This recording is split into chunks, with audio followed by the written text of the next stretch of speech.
Возникает вопрос, а в чем причина этой откровенной лживой провокации, правдивость которой оправдать просто невозможно?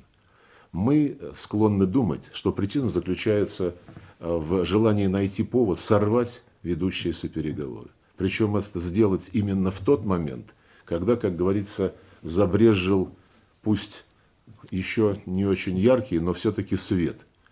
Когда на переговорах в Стамбуле 29 марта впервые за весь период контактов между нашими делегациями украинская сторона предложила письменное видение того, как мог бы выглядеть договор в части, которые касаются статуса Украины и в части, которые касаются гарантий безопасности. Впервые на бумагу украинская сторона положила готовность провозгласить свое государство нейтральным, внеблоковым, безъядерным и впервые заявила о готовности отказаться от размещения на своей территории вооружений иностранных государств и от проведения на своей территории учений с участием иностранных военных, кроме как с согласия всех стран-гарантов этого договора, будущего договора, мы надеемся, включая Российскую Федерацию.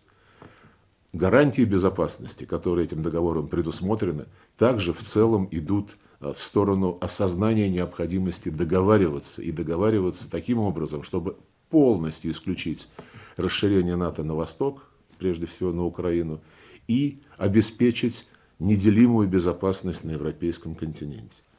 Кроме того, украинская сторона сама записала в этом проекте основных положений договора тезис о том, что гарантии безопасности, которые будут предоставлены Украине в случае достижения договоренности, не будут распространяться на Крым и на Донбасс. В этом тоже проявился существенный прогресс с точки зрения реалистичности осознания Киевом статуса этих территорий. И именно в тот момент, когда в соответствии с договоренностями Стамбула российская сторона в качестве жеста доброй воли решила провести некоторую деэскалацию ситуации на земле, прежде всего в Киевской области и в Черниговской области, именно в этот момент, 3 дня после того, как наши военные вышли из города Бучи, там была организована провокация, о которой мы сегодня говорим. Люди, ну вы что, действительно отупели? Я читаю комментарии, у меня просто слов нет. Еще раз вам говорю, официальная информация. Вся история в Буче, она была заранее спланирована и подготовлена контрразведкой Украины.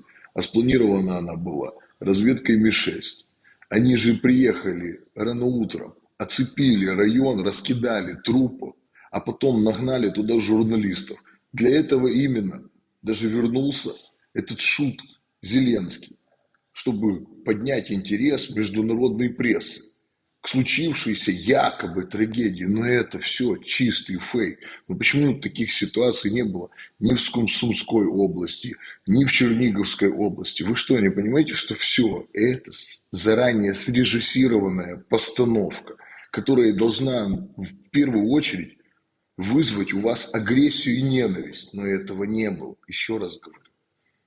Normally, when we have bodies appear somewhere, we have inquests, we have investigations, police are involved. It could take weeks for a single body. Here, with NATO involved, it's taken minutes to reach a conclusion. And how surprising the conclusion is to claim and blame the other side.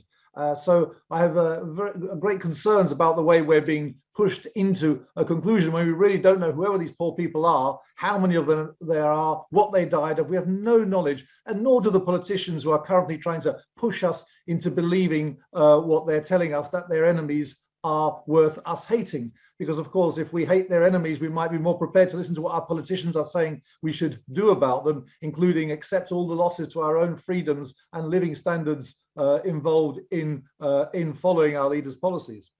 Whatever the figures that are being bandied about, the fact is that the Russians certainly have no good reason to be doing anything of the kind. But those who want to accuse them of this so-called or this claimed atrocity have every reason to accuse them. We have to remember that we are not only in a real war, we're also in an economic war, a political war, and above all, at this point in this discussion, we're in an information and media war. And what we have here are simple images, simple claims designed to create simple conclusions. And we should always be wary of those. I remember in the last geopolitical crisis in Europe, in Serbia's Kosovo province, there was a place called Račak, where 140 bodies turned up all dressed in civilian uniform. Račak was used as the reason for Rambouillet, the peace conference, which was the basis for bombing Serbia immediately afterwards.